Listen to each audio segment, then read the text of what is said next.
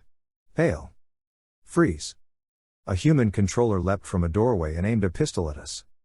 Rachel swatted him like a gnat. He thumped against the wall. The pistol skidded under a flattened desk. Fwop fwop. Behind me, Cassie and Axe battled a fresh group of Horkbuyer. In a group we scrambled over two heaps of steel, the front doors, punctured and ripped from the door frame. Marco, fully human, reached back and grabbed Axe, whose hooves skittered on the slick metal. Pulled him. Up. Over. Outside. Rachel heaved the dumpster in front of the doors. And we sprinted toward the alley. We morphed as we ran. Cassie, Rachel, and Jake demorphed to human. Marco and Axe, already in their natural forms, morphed Harrier and Osprey. I demorphed to Hawk. Talons shrank. Feathers grew. Arms sprouted into wings. I flapped. Stumbled. Flapped again. Up. Up. Out of the alley. I cleared the rooftops and circled back to the lab. Axe and Marco soared beside me. Coon. Coon. The dumpster rocked. Hurry, Prince Jake, said Axe. The controllers are escaping. The dumpster tipped. Controllers poured from the building and into the street. Humans. Horkbuyer. The granny controller from the computer room. Drakon beam clutched in her bony hand, she squeezed through the crowd and vaulted toward the alley. I spun. Rachel. Cassie. Jake. I could see them below. Half human. Half bird. Fly, I said. Finish morphing in the air. They're on you. The granny controller darted down the alley. She stopped. Smiled. And leveled the Drakon. You're dead. See you. The alley exploded. Chapter 12. Rachel? I reeled. Smoke and dust coated my wings. My throat. Burned my eyes. Chunks of brick and asphalt hailed down on me. Pigeons flocked in all directions, and behind me, Marco and Axe circled the lab. But no Jake, no Cassie. No Rachel. I flapped. High. Higher. One of the buildings had caught fire. A pillar of black smoke poured into the sky. Ka-bo-oom. A second explosion. Ash and debris spewed into the air. No oh. Tobias? Rachel's voice. I whirled. An eagle, a falcon, and an osprey rose from the smoke. Rachel. Are you okay? Yeah. A little singed, but okay. Cassie and I are okay, too, Jake called. Let's get out of here. We climbed toward the sky. Black smoke billowed out below, between us and the Yeerks. Police cars and fire trucks screamed toward the blast site. In a loose formation we shot over downtown skyscrapers, then split up and took separate routes back to Cassie's barn. I circled the city. Circled again. I knew where I wanted to go. But my wings would not fly me there. I was Tobias the bird boy, the Nuthlit who devoured live mice and battled evil aliens. I'd stolen Yeerk spacecraft, raided Yeerk strongholds, and nearly gotten myself adopted by a Yeerk Visser. I'd been stabbed and burned and mangled and tortured, and only moments ago got the crap beat out of me by Horkbuyer that should be working for the WWF. But I couldn't face my mother. Couldn't even face the roof of her house. You want pathetic? All those years with my aunt and uncle, no matter what they said about her, I knew, my mother loved me. She wanted me. Wanted to take care of me. But for some reason she couldn't. I invented reasons for her. Maybe she'd been wrongfully imprisoned by some tyrannical foreign government. Maybe she'd been shipwrecked on a deserted island.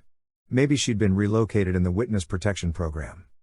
Maybe I'd been relocated in the Witness Protection Program. But not once, not one single time, did I imagine she lived 8 blocks from me. That she passed my house every single day. And kept going. I banked and headed for Cassie's. By the time I flapped into the hayloft, everyone else had arrived and demorphed. Cassie's dad had stacked hay bales high against one wall. Marco was sitting at the top. I perched on a rafter above him. He nodded at me, then leaned forward, elbows on his knees, and stared at the piece of hay in his hands. Rachel sat below him. Axe was helping Cassie change the doe's bandage. Jake paced outside the pen. And except for the scritch and thump of wounded animals, the barn was silent. I caught Axe's gaze. He gave me his mouthless Andalite smile. Warm. And sad. Marco broke the silence. I bet they're backing up their hard drive big time now, he said. It was a joke. Nobody laughed. Rachel shook her head. We really blew it. Not we, Jake said. Me. Axe looked up from the dough. Prince Jake, you cannot blame yourself. Even if we had succeeded, if we had erased the data, we would not have stopped Visser One. He would continue to collect blood samples until he discovered another match. It was only a matter of time. Time. Yeah. Jake banged his fist into the side of the pen. Cassie and the doe jumped. And we just ran out. Why didn't I think this through? No, I had to go for the surprise. In. Out. Before they know we're there. Yeah, that worked. If they didn't have samples of our morph blood before, they do now. We left our DNA all over their computer room. Man. He rubbed his hands over his face. What was I thinking? You were thinking the longer we waited, the more danger we'd be in. Cassie tore off a piece of adhesive tape. The more danger our families would be in. And you were right. Our families. Jake leaned back against the pen. They're a bigger target now than before we raided the place. The Yeerks know we're onto them. Once they find a match, he looked up at me, his face twisted with guilt. Once they find a match, they'll move in. Cut off any chance our families have to escape. Silence. Then they must escape before the Yeerks find them. Axe. Rachel nodded. We get them out. Now. Can we do that to them? Cassie looked around the barn. At the animals. Her dad's equipment. His small, steady handwriting on the medical charts. Can we take away their lives? They'll keep their lives, said Rachel. That's the point. They'll live. They'll just live somewhere else. How's this for ironic musing? The Yeerks were looking for humans who were related to human Animorphs, and where did they get the match? From a bird with no family. And then, the very moment I find out I do have a family, a mother, she's snatched away. Worse than snatched away. The Yeerks had her name. Her address. And I'd given her away to the Yeerks. I stared out the hayloft door. She couldn't fight them off. Not by herself. Tobias. I turned. Marco was looking at me. He kept his voice low. Look, I know what you're doing. Mapping out suicidal rescue missions, right? But you can't go near her. She's bait, okay? They know who she is. They're watching her. Waiting for you. She's probably already a controller. You don't know that. Yeah. I do know that. I live that. Getting yourself killed won't help her. I looked away. He was right, of course. He made perfect sense. But perfect sense left my world a long time ago. We knew this day would come, Jake was saying. We've done everything we can to protect our families. To keep them out of this. Now we've got a decision to make. Go home. Get some sleep. We'll meet back here tomorrow morning and take a vote. Meeting adjourned. I lifted my wings. Tobias. Don't leave. Rachel climbed the stack of hay bales. She stood on the top and rested her chin on my rafter. Stay at my house tonight. You shouldn't be alone. Why not? I've always been alone. My thought speak was rougher than I'd intended. Look, Rachel, thank you. I appreciate it. I do. But there's something I have too, see ya. She nodded. I know. I'll leave my window open. A human boy would have kissed her then. The hawk boy flew out of the hayloft toward the city. Chapter 13. I found my old house first. My uncle's dump. He obviously didn't live there anymore. Somebody'd mowed the lawn and painted the garage. I circled and headed toward my mother's. I didn't think about it. Didn't give my wings a chance to refuse. I just flew. 5 blocks down, 3 across. Over abandoned houses, rusted out cars, and packed dirt yards. My old neighborhood was scary. My mother's was worse. If I were human, I'd never set foot there. I found her street. And her house. Second from the corner, across from a burned out grocery store. A tiny shack squeezed into a narrow strip of yard with 2 feet of weeds between it and the shacks on either side. It used to be white, and before that some shade of glow-in-the-dark green. Now it was mainly a few stubborn flecks of paint clinging to bare gray wood. The doors were closed, the shades pulled. Hey, at least she had shades. The other windows on the block were either boarded up or covered with old sheets. I drifted over the house. No sign of Yeerks. No sign of any life form except a scrawny mutt tied to a clothesline 3 houses down. I perched in an elm across the street. A TV blared in the house below me. The channel changed. Changed again. Pat Sajak gave the wheel a final spin. It landed on the $5,000 space, and some idiot bought a vowel. Where you think you're going? A woman's raspy voice, maybe the remote happy homeowners, rumbled into the evening air. Out. A younger voice. Male. Oh, yeah? The woman again. Who's gonna watch Tiffany? She's your kid. You watch her. I got plans. Me, too. Reminded me of the enlightened and stimulating conversations I used to have with my aunt. The door banged open, and a kid about my age stormed across the porch below me. Get back here. The floor groaned. The door banged again. Ricky Lee, you get your butt back in this house. Ricky Lee didn't even turn around. He kicked an old couch that was lying by the curb and kept going. I watched him jog 2 blocks to a 7-Eleven. I focused on my mother's house. The setting sun threw purple shadows across the street. A lonely streetlight hummed to life at the corner. But Lauren's house stayed dark. Was she home? Did she work on Saturday nights? Did she even live there anymore? I caught a breeze and circled above the street. Still no sign of Yeerks. I swooped low over her roof. Movement inside. Footsteps. Not heavy, like a man's. And not hurried. Cautious almost. Steady. Then a clicking. Click click click. Click click click. A dog's toenails clicking against the floor. I listened. No other footsteps. Just one careful woman and a decent-sized dog. A chain jangled, and the front door swung open. The woman stepped onto the porch with the dog. A German shepherd, wearing some kind of harness with a big, rigid handle. Like a guide dog. Guide dog? I stared at her. She fumbled with her keys, then turned and felt along the edge of the door. She slid the key into the lock and turned it, using her fingers as a guide. She never looked down. She was blind. My mother was blind. If she was my mother. Okay, so she had the same hair I had. And she was thin, like me. And pale. Like me. And her long, straight nose looked just like mine. Didn't mean she was my mother. She could be anybody. A friend. A new tenant. A controller. The dog stood still, waiting. She leaned down and scratched his neck. You're such a good boy, champ. Her voice was soft. Steady, like her footsteps. And a little, familiar. Familiar? Get a grip, Tobias. You do not remember her voice. Even if this is your mother, she left you, abandoned you, before you were old enough to remember anything about her. Her voice is not familiar. She straightened up. Forward, she told Champ. They stepped off the porch. The woman gripped the handle of the harness in one hand. Champ trotted by her side. They reached the sidewalk. Left, she said. They turned. And that's when I saw them. The scars. Deep gashes, running from the top of her skull to the corner of her mouth. Her right eye twisted downward. Her right ear was a mangled stub. Her hair grew in straggly clumps between the ridges. She reached the corner and stopped. Champ halted when she did. She waited. Then, forward. They stepped off the curb and crossed the street. The woman never stumbled or hesitated. The dog never left her side. I followed them for 6 dark blocks. Past the 7-Eleven, past boarded-up houses and vacant lots. They slowed in front of an old brick church. St. Anne's, according to the wooden sign over the door. They turned into a dark passageway beside the church and went down a flight of steps leading to the basement. The door at the bottom was propped open by a cement block. They disappeared inside. I couldn't exactly hurtle in after them.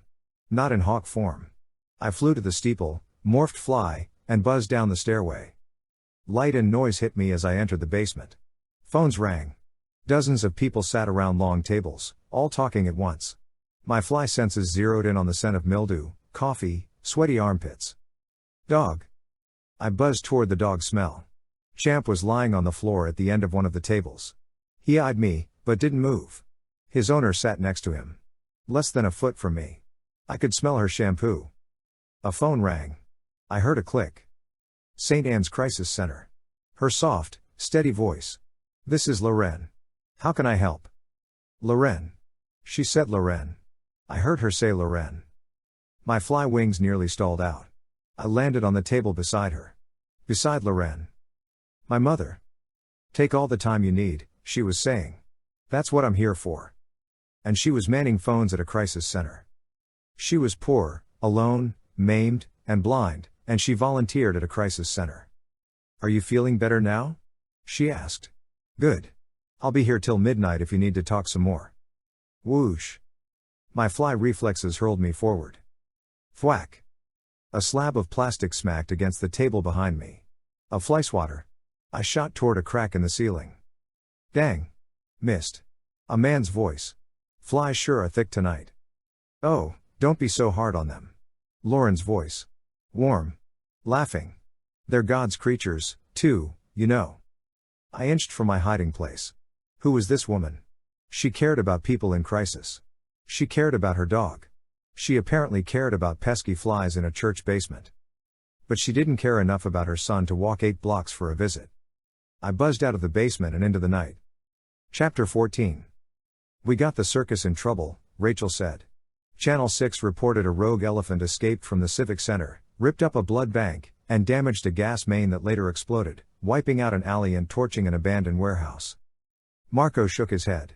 And they didn't mention that the blood bank is operated by aliens from another galaxy who are conducting research to help speed up the annihilation of our planet? The sun was barely up, but we were already assembled in Cassie's barn. Again. Jake had brought Mr. King, one of the Chi. The Chi need to know our plans. Jake looked at us. Whatever we decide. Mr. King nodded. We'll help in any way we can. Information, holograms, shelter. Let us know what you need. We need to make it go away. Cassie was sitting on the floor in front of the deer pen. Can you please just make this all go away? Mr. King, his hologram at least, smiled. If we could, we would have. A long time ago. I know. Cassie leaned back against the pen. I'm sorry. I'm just very tired. I spent most of the night out here, doing what I could for as long as I could. She waved a hand toward the animals. Who's going to take care of these guys? If my dad's not here, they have 0 chance of survival. She closed her eyes. My dad. He doesn't have a clue what's coming. I know. Rachel smiled ruefully. I spent last night helping Jordan practice her routine for the all-city gymnastics meet. And you know what? She nailed it. She could win the whole thing. Except she probably won't even get to compete.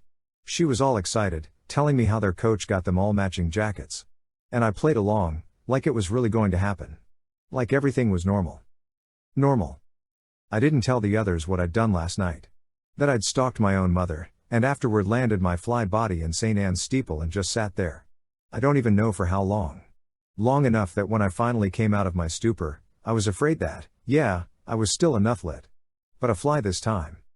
I'm just so tired of lying to everybody, Jake said wearily. This morning at breakfast we're all sitting around looking at sale ads in the paper. My mom and dad wanted to go look at a new lawn mower. Tom even said he'd go along. They wanted me to go, like a real family outing. But I made up a story about having to help Cassie's dad here at the farm. It wasn't exactly a lie. Cassie. It wasn't exactly the truth, either. Jake shook his head. My mom doesn't understand why I never have time for them anymore. At least if we do this, if we get them out, that part will be over. Lying. Sneaking around. Hurting their feelings. He let out a breath. But we came here to vote, so let's do it. Rachel? I'm in. Cassie? What choice do we have? Marco? We do it. Definitely. Axe? I do what you do, Prince Jake. I vote yes. But, Jake looked at us. I'm taking Tom. It wasn't a question. I know it's a risk, but I think it's a containable risk. My parents won't leave him behind. I won't leave him behind. So, as long as everybody understands that, I vote yes. I understand, Prince Jake. Tom's part of the deal, said Rachel. Cassie and Marco nodded. Tobias? Jake looked up at me. You haven't voted. We get them out, I said. All of them. All of them. But I'm not sure Jake understood me. He rubbed his temples. Okay. Decision made. They'll be safest in the new Horkbire Valley. Marco's parents are already there. And the Yeerks think they destroyed it. We'll take my family last. That way if anything goes wrong with Tom, everybody else will already be safe. We'll have to watch them, guard them, for the first 3 days. To make sure none of them are controllers. And to make sure the Yeerk in Tom's head dies, Axe said, in his usual blunt way. Right. Jake nodded. We'll all be living with the Horkbire, too. We can't stay down here in the city. Too dangerous. The Yeerks would be all over us. So, we pack our toothbrushes and run. No, Rachel. We retreat, Jake answered. A tactical retreat. Save the army. Live to fight another day. But a toothbrush would be good. And extra deodorant. We'll be out there a while. The Yeerks have probably already mobilized, said Mr. King. I suggest you begin the evacuation soon. How about now? Cassie stood and brushed the hay from her jeans. My parents are both home, which almost never happens. Let's do it. Chapter 15. Cassie eased open the barn door. Her mom was on the porch, drinking coffee and reading the Sunday paper. My parents are scientists, Cassie said quietly. They believe in logic and reason, backed by hard evidence. We have to show them proof and explain it all rationally, or they'll never buy it. Mr. King created a hologram of Cassie's porch, barn, and yard. To anyone outside the hologram, driving by, flying overhead, lurking in the bushes, it looked like Cassie's mom was still sitting alone at the porch table, absorbed in world news. Inside the hologram, I flew across the yard and landed next to her coffee cup. She didn't look up. Clink clink. I tapped my beak on the cup. She peered over the top of her paper. My. Aren't you a friendly hawk? Sometimes, I said. Although Yeerks and small rodents might disagree. She stared at me. Oh okay. Shook her head and raised the paper back up in front of her eyes. I did not hear that. Not with your ears, I said. I'm speaking to your mind. Silence. Cassie's mom didn't move for a full minute. Then she carefully lowered the paper, folded it into a neat rectangle, and reached for her cup. Coffee. I definitely need more coffee, because I'm still dreaming. She scooted her chair back. I knew we shouldn't have switched to decaf. It's not the coffee, Mom. Cassie, Rachel, Marco, and Jake had slipped across the yard while Cassie's mom and I were chatting. Rachel, Marco, and Jake took positions around the yard. What on earth is going on? Cassie climbed the steps to the porch. She opened the kitchen door and poked her head inside. Daddy? Can you come out here? Then she turned to face her mother. You're not dreaming, Mom. Tobias isn't a normal hawk. Her mother looked at me. You got that right. He's a human in hawk form, Cassie went on patiently, like she was explaining a very complicated concept to a very young and innocent child. He's communicating through thought speak. It's like telepathy. Telepathy. Aha. Her mother crossed her arms and leaned back in her chair. What kind of game are you and your friends playing, Cassie? Do you have a hidden microphone somewhere? She glanced at the row of flower pots behind her. Are you taping this, me acting the fool? Cassie's voice remained admirably calm. We're not taping anything, Mom, and it's not a game. She looked at me and nodded. I focused on Tobias the boy. My feathers began melting to human skin. Look, Cassie, this is my first day off in a very long time, and I'm trying to enjoy. Oh. Cassie's mom had caught sight of my swirling, brown and tan feather skin. Something's wrong with that bird. Get back, Cassie. Before I could stumble away, she threw the sports section over me, wrapped me up, and scooped me under her arm. There's nothing wrong with him, Mom, Cassie said. Okay, now there was slight panic in her tone. Put him down. Pop. Pop. Pop. Pop. Pop. Fingers shot from the ends of my wings. Good heavens. Cassie's mom stared at the human hands hanging out beneath the newspaper wrapping. Cassie, get your father. Tell him to meet me in the barn. In the operating room. Stay back, all of you. It could be contagious. Mom, wait. Cassie's mother bounded down the porch steps, with me still growing heavier and taller, under her arm. That's when Axe ambled toward us across the yard. Ah! Thunk! I fell to the ground. My beak melted into a human nose and mouth. Talons stretched into human feet, and I was a boy. A boy lying on his head in the dirt. I sat up. Axe turned his stalk eyes toward me. Is she a controller? He asked privately. I can't tell, I answered. But I don't think so. Cassie's mom slowly backed up the steps, her arms held out to her sides, barring Cassie from coming down from the porch. Get back, Cassie. She kept her eyes on Axe. Her body between her daughter and the blue creature. I knew those high-voltage power lines would have an impact on the wildlife. Stay behind me. It could be radioactive. He's not radioactive, Mom. Cassie pushed past her mother and came to stand beside Axe. He's just a very long way from home. Cassie's mother continued to stare at Axe. Then at me. The sports page was still wrapped around my leg. She narrowed her eyes. You were a hawk. I can't believe I'm saying this, but a few minutes ago you were a hawk. I nodded. She looked at Axe. And he is an Andalite, Cassie said softly. His name is Aximili Escaruth. We call him Axe. He's our friend. Axe stepped forward and bowed. It is a pleasure to make your acquaintance, Mrs. Cassie's mother. Yes. You, too. Her eyes shifted back to her daughter. An Andalite? He's talking in my head, too. Then she looked back to Axe. Inched toward him. Circled him. And he's supposed to look like this? Cassie nodded. Axe frowned. Amazing. Cassie's mom reached out and ran her hand across the blue fur on Axe's rump. Mom. Cassie snatched her mother's hand away. Would you play with Jake's butt? Of course not. Then quit playing with axes. Chapter 16. The kitchen door slid open. Cassie's father stumbled out onto the porch, clutching a coffee mug in both hands. I want to know whose brilliant idea it was to schedule sunrise at. Whoa. He stared at Axe. Rubbed his eyes and stared again. Frowned and peered down into his mug. It's not the coffee, Walter. Sit down, Cassie said. Both of you. She led her mother up onto the porch and planted both her parents in chairs. And then she did an amazing impression of a wolf. Her skin sprouted thick gray fur. Ears shifted upward and elongated. Her small Cassie nose shot out into a wolf's sensitive snout. And her parents watched, stunned. I'm okay.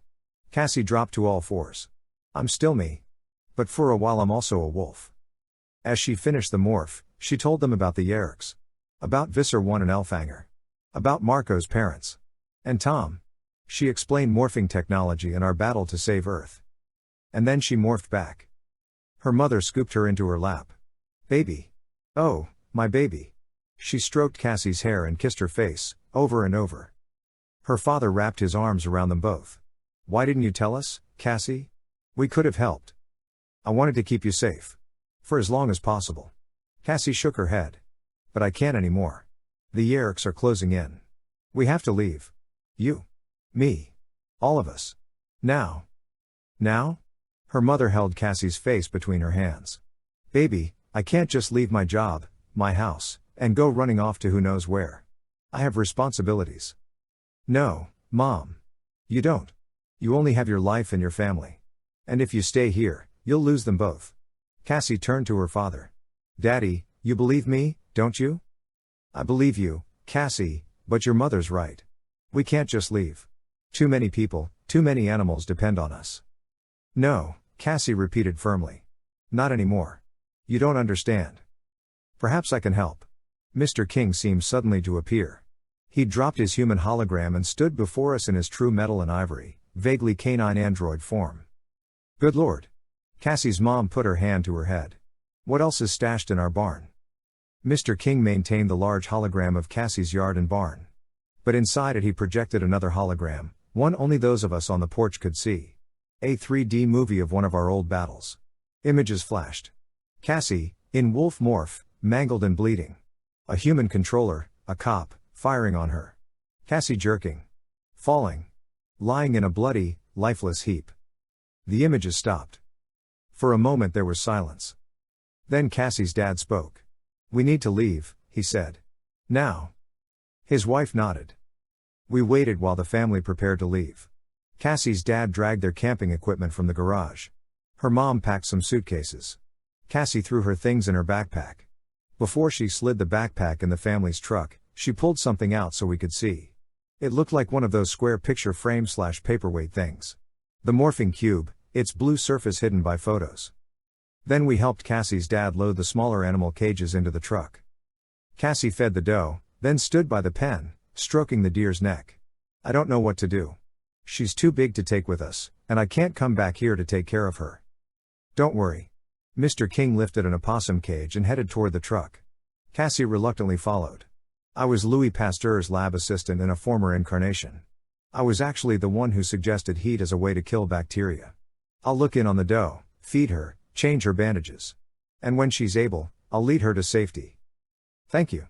Cassie squeezed his android hand and slid into the cab of the truck with her parents.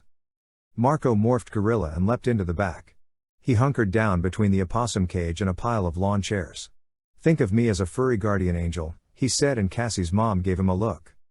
Mr. King extended his hologram to cover the road in front of Cassie's house. We watched the truck rumble away. Rachel sighed. My house next. And it won't be pretty. Chapter 17. Logic and reason won't work here, Rachel coached. My mom's a lawyer. There's no arguing with her. She'll win, whether she's right or not. We just have to do what we came for. We'd flown to Rachel's house in our various bird of prey morphs. Lured, another Chi, was waiting for us on the porch. Rachel, Jake, and Axe demorphed, and Rachel led us inside. We crowded into the front hall. CatDog blasted from a TV in the living room. A woman's voice drifted through the kitchen doorway. Rachel rolled her eyes. My mom. On a business call. Exactly where she was when I left this morning.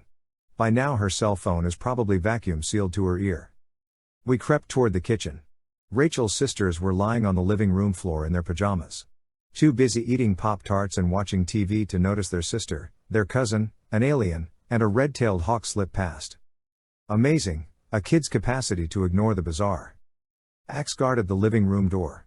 I perched on a co-track where I had a good view of Rachel's mom pacing the kitchen. Rachel and Jake tiptoed upstairs. They returned a few minutes later carrying 3 suitcases and a Barbie overnight bag. Rachel morphed Grizzly. Jake crossed through the kitchen and positioned himself in front of the sliding glass doors. We've rescheduled this deposition twice, Rachel's mom spat into the phone. We're not doing it again. She looked up, saw Jake, and frowned. Where's Rachel? She mouthed. Jake pointed toward the hall. Rachel's mom nodded, turned and paced the other way. Look, Harold, my client has been, it doesn't matter. No. We're going ahead with it tomorrow as planned. She slammed the phone shut and rubbed her temples. Rachel lumbered into the kitchen. I flew in behind her and landed on top of the refrigerator. You probably should have let them reschedule, Mom. Tomorrow isn't going to be good for you. Her mother whirled. Backed up until she hit the wall. Wah? Rachel, where are you? Jake, run. Go around front and get Sarah and Jordan. Girls. Get out of the house. Sarah and Jordan are fine, Aunt Naomi, Jake said, in his talking to psycho relative's voice. And so are you. Axe? He raised his voice, but kept it calm. Can you make sure Rachel's sisters don't go anywhere? Little girl giggles erupted from the living room. I have already made sure, Prince Jake. They think I'm a Pokemon.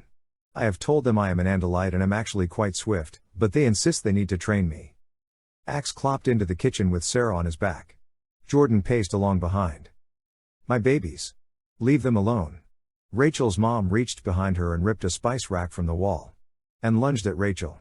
Yes, lunged at a grizzly bear. With a spice rack. I was amazed. Cassie's mom had done the same thing. Thrown her own body between her child and what she believed was a mutant, radioactive deer. This is what mothers did. This is how they acted. They put themselves in danger to save their kids. Oh, right, Mom. Rachel held her mother back with one paw. You're really gonna do some damage with the bay leaves? Rachel? I hear you. Her mother collapsed against the bear. Pressed her ear against Rachel's grizzly belly. Are you in there? My God, this creature ate you alive. Oh, brother. Rachel rolled her squinty bear eyes. Mom, listen to me. I'm not in the bear. I am the bear. Get a grip.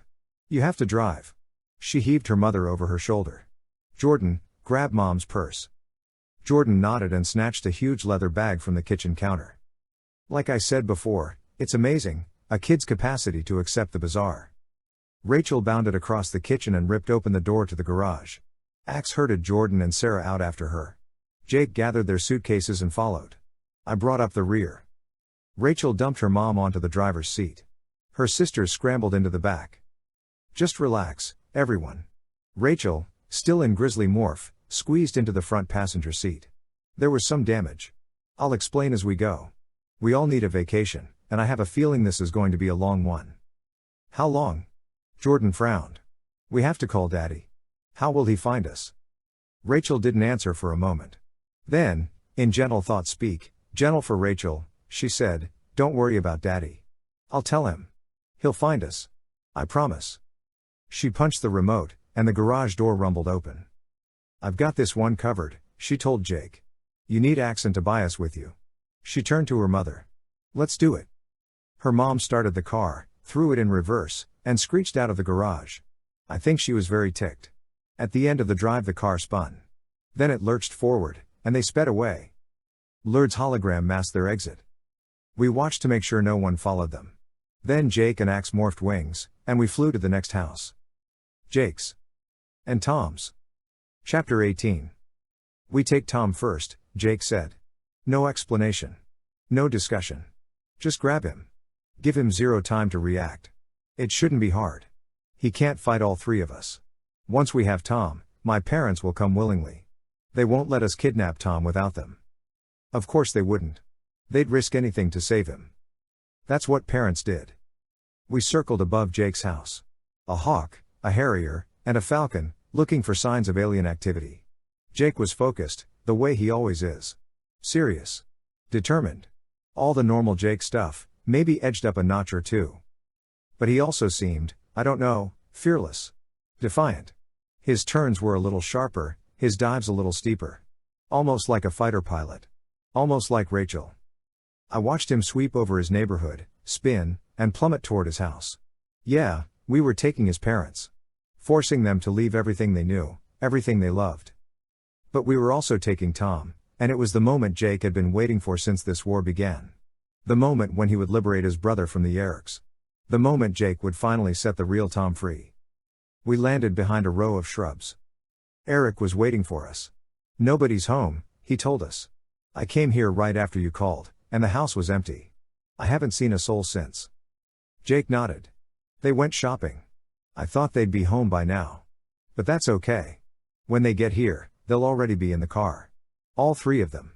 They'll pull into the driveway. Eric, you cloak the place in a hologram. Axe, Tobias, and I jump in, pin Tom down, and force my dad to drive away. This is good. Makes our job simple. Simple. Right.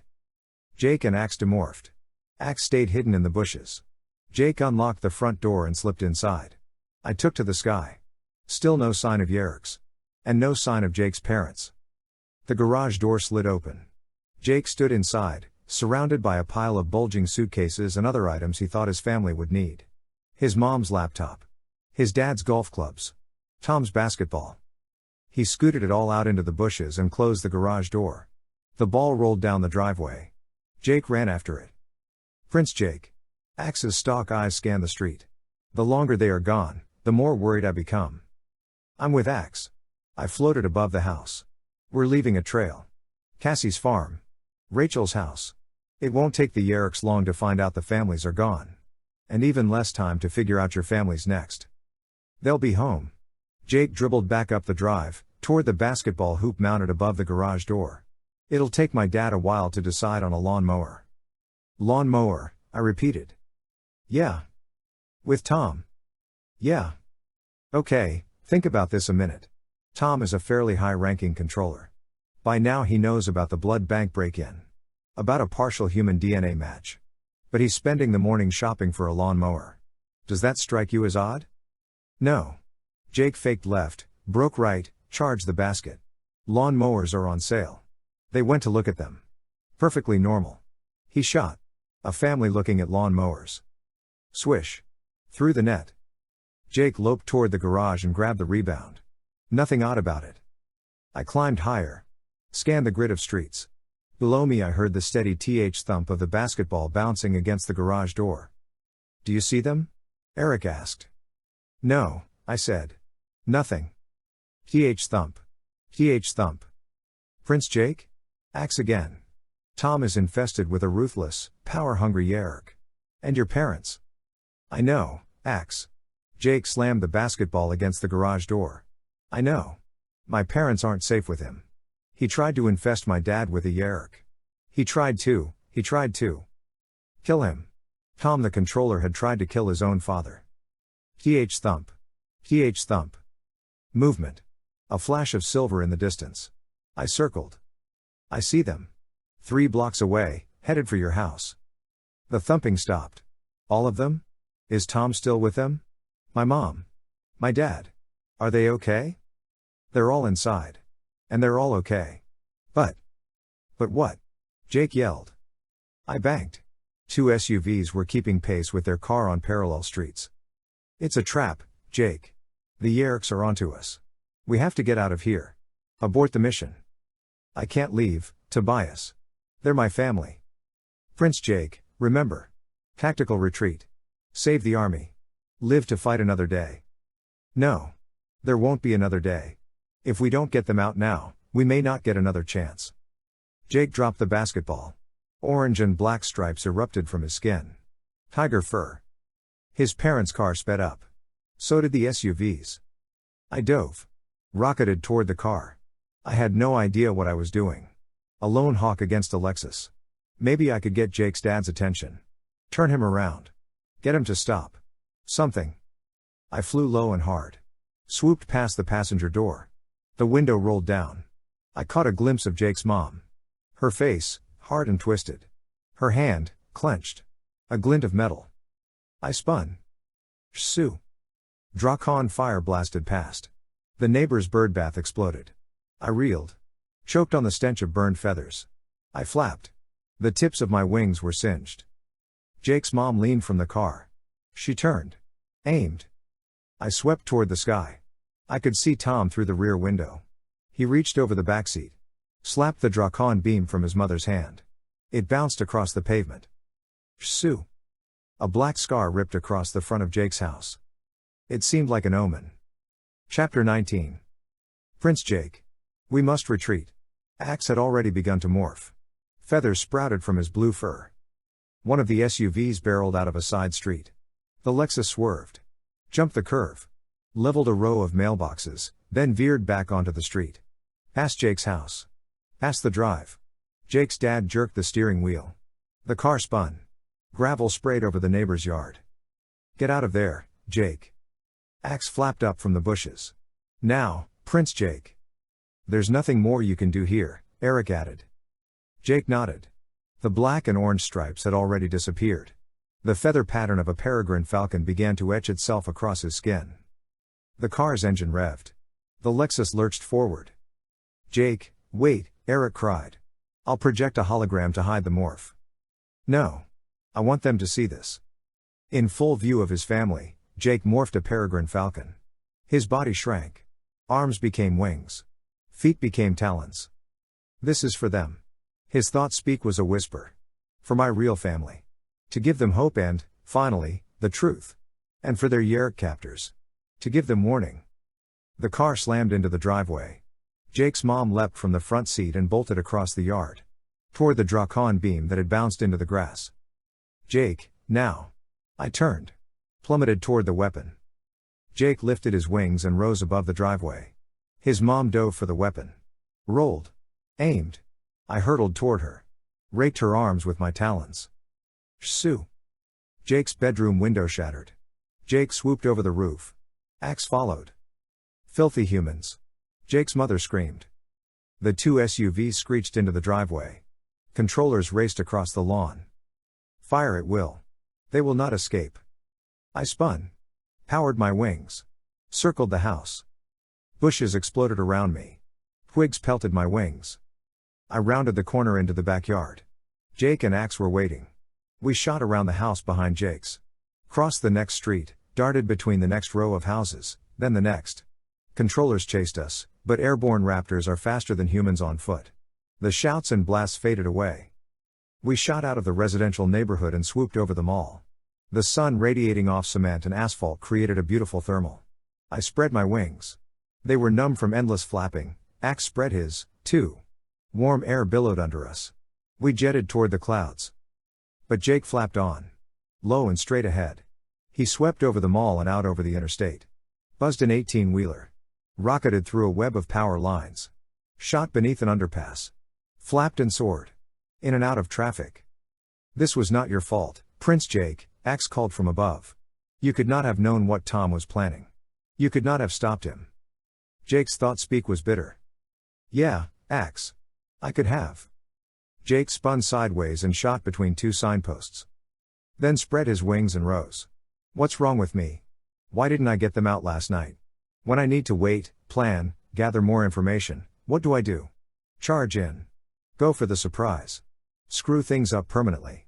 But when I need to charge in, to save the people I love most, I wait. I say, go home. Get some rest. Sleep on it. Great plan. I get sleep. My parents get Yeerks. He swept out ahead of us. Climbed high above a strip mall. We stayed with him. We will return, Prince Jake. When the time is right, we will get them out. Jake Dove. Hurtled toward Earth at 200 miles an hour. Toward the parking lot below.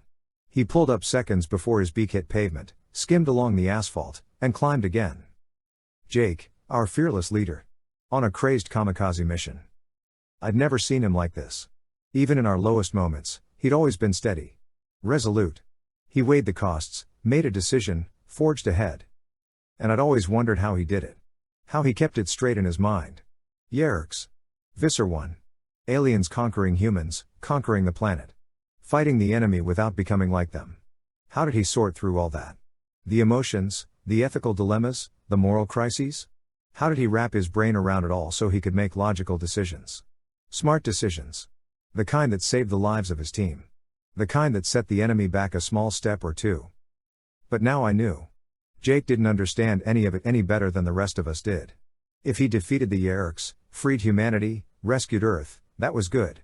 But that was a bonus. His main goal was much simpler. To save his family. That goal was what had given him strength. That goal was what had kept him sane. Allowed him to retain a center of calm focus amid the awful chaos. Family.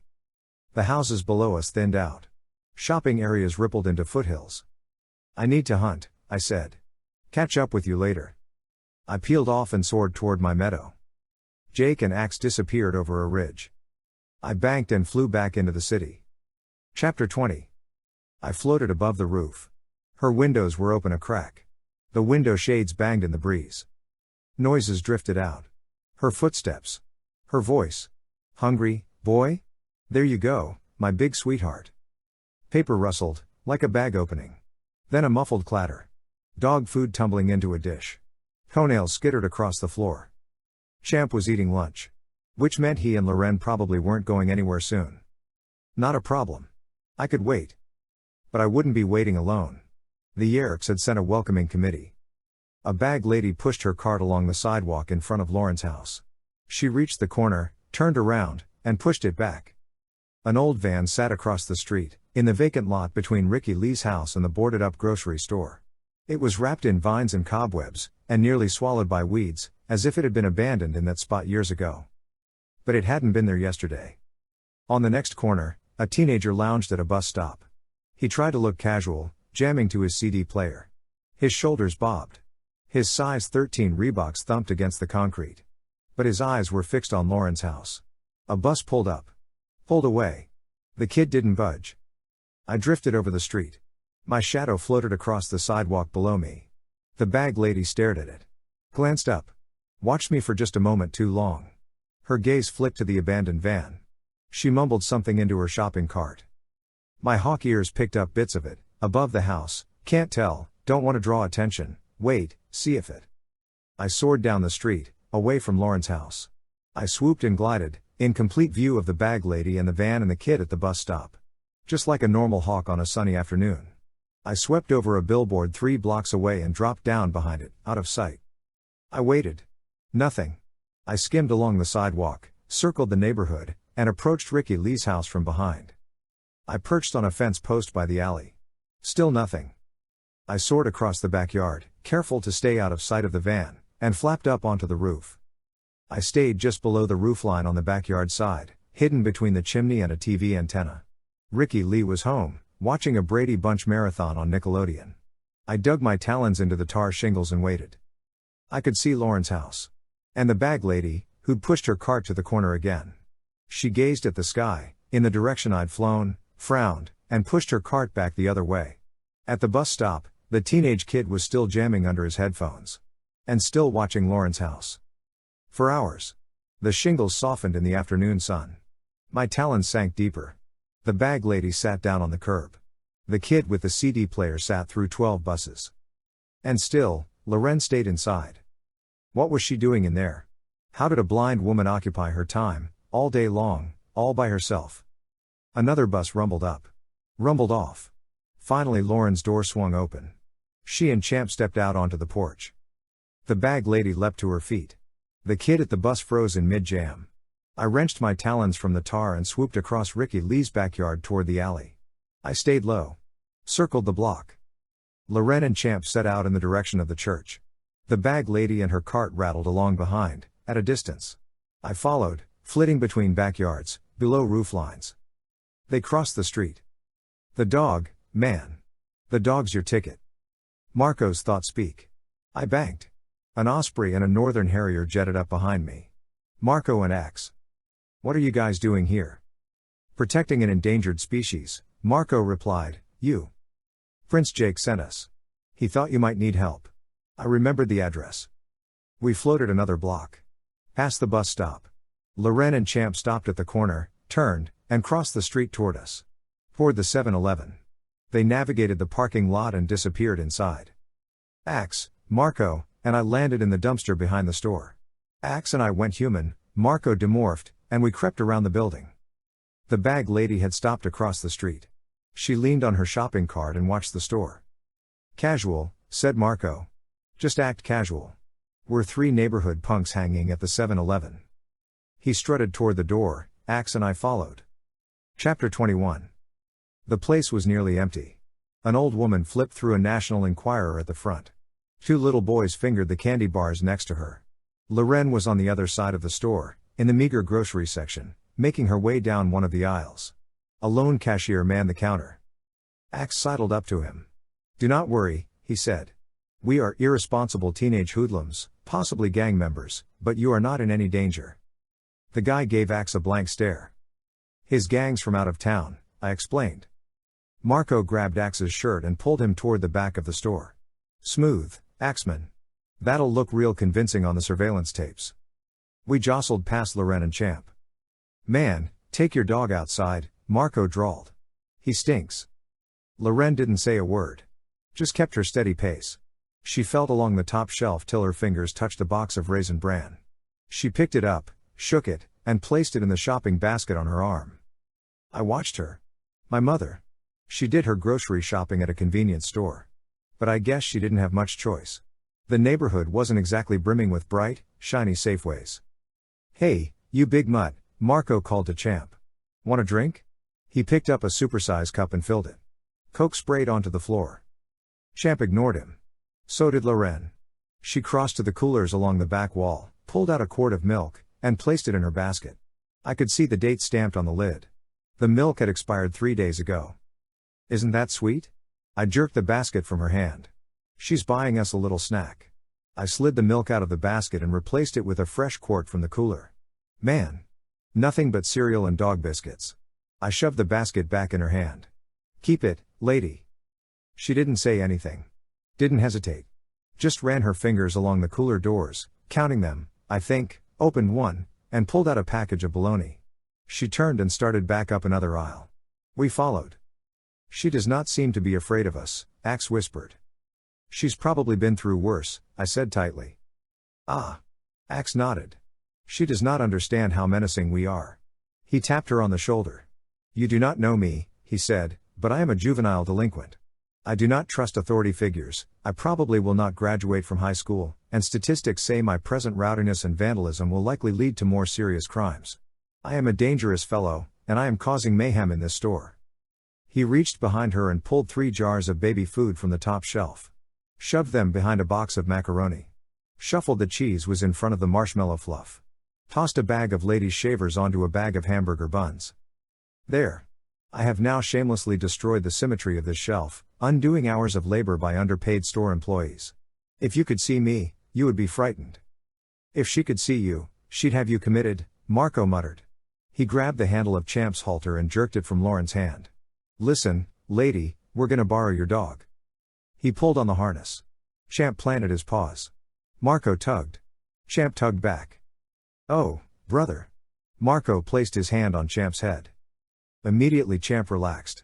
His alert brown eyes dimmed. His shoulders sagged. The dog had fallen into the acquiring trance. Marco kept his hand on Champ's head and pulled on the harness. Champ meekly stepped toward him. Don't go anywhere, Marco told Loren. And don't call the cops or Fido here gets it.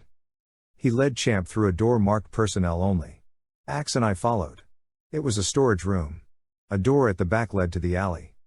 Don't call the cops or Fido here gets it? I looked at Marco. Maybe you shouldn't watch so much Nick at night? Hey, it worked, didn't it? Marco scratched Champ's neck.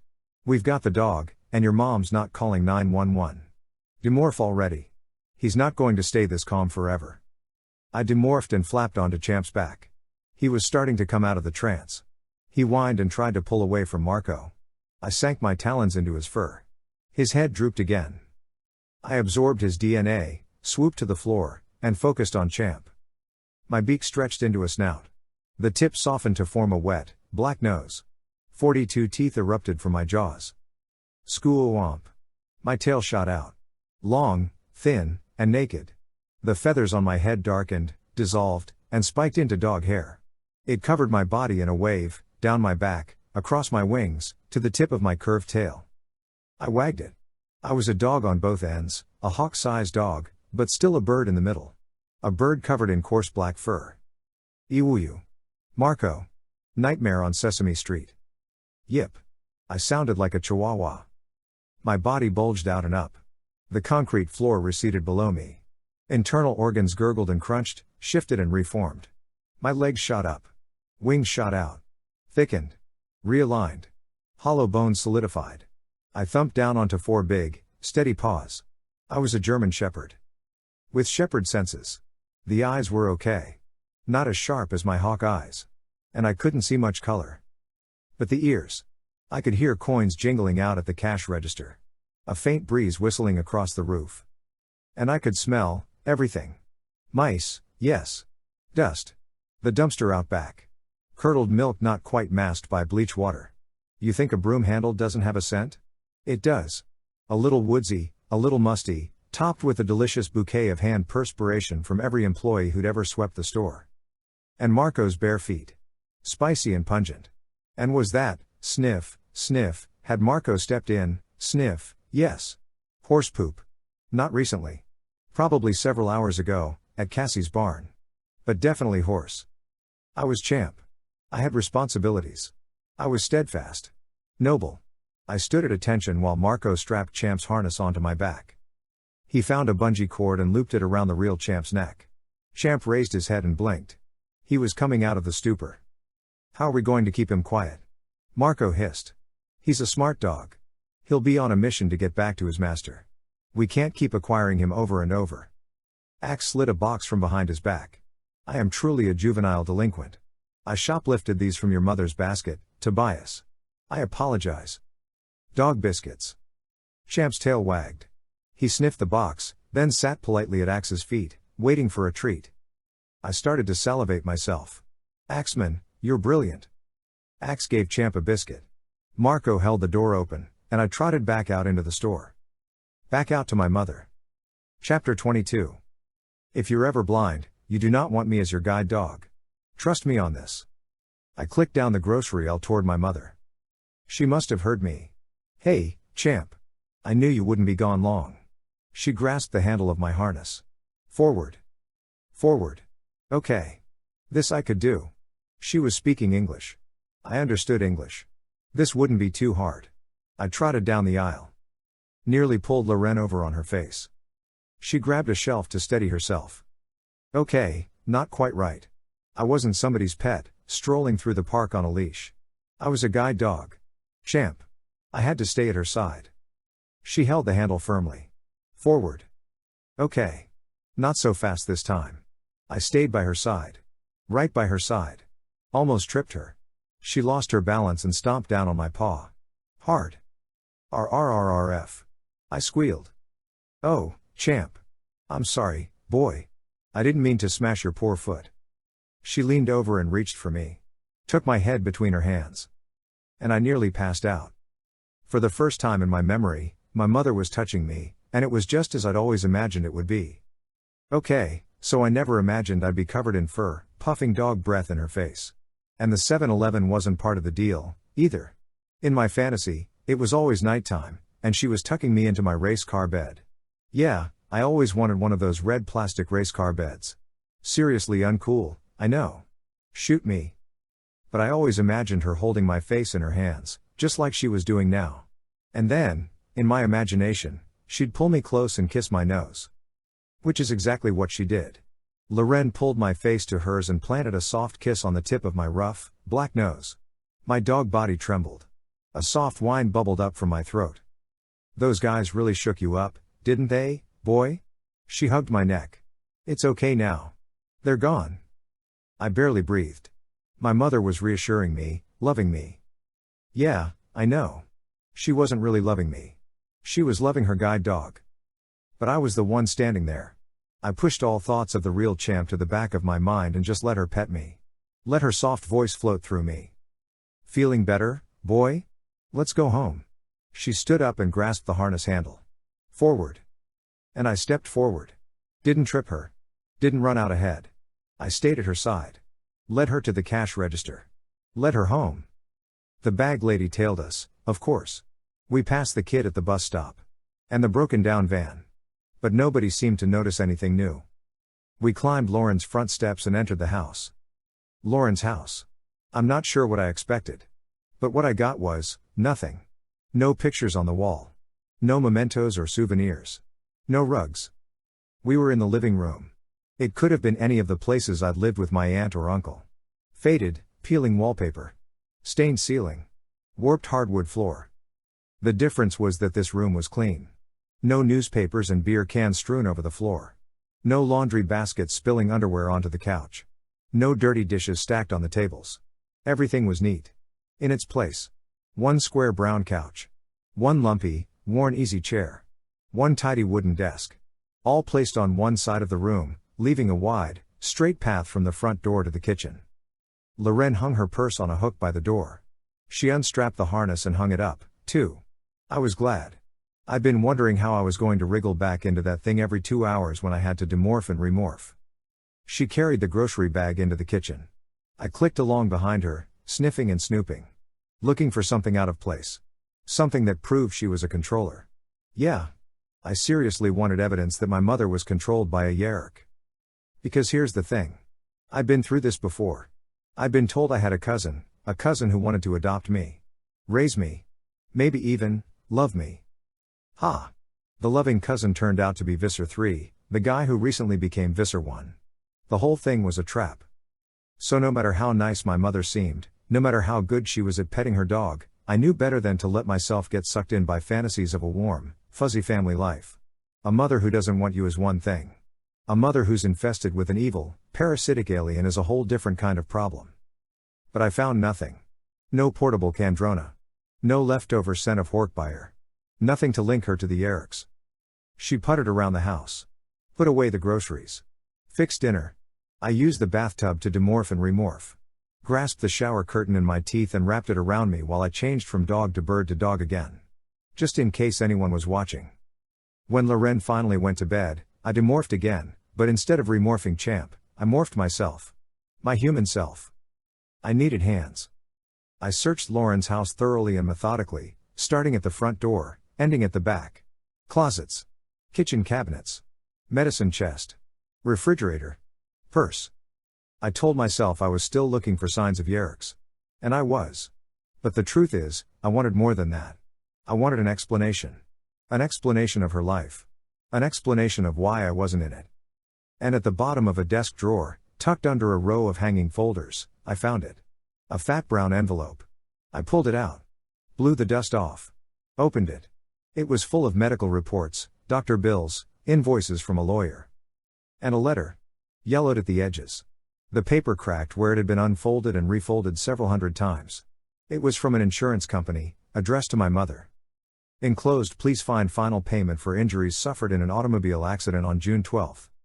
We acknowledge that you have suffered brain damage and loss of vision. However, these conditions are permanent and irreversible. Further medical attention is not authorized. Your claims of total amnesia cannot be proven, and reconstructive surgery is not covered under your group policy. The enclosed sum terminates our liability in this incident. I stared at the letter. Amnesia. My mother had amnesia. What did that mean? That she didn't remember anything that happened before the accident? She didn't remember me? But she must. I was her son. Somewhere inside her damaged brain, she had to have some memory of me. Didn't she? A sliver of memory stored in a healthy brain cell? Somewhere? She had too. I'd talk to her. Yeah. First thing in the morning. Jake wouldn't like it, but Jake wasn't here. And this was my mother. Maybe my voice or just my presence would bring something back. One tiny memory. Okay, so I'd been watching too many soaps with Axe.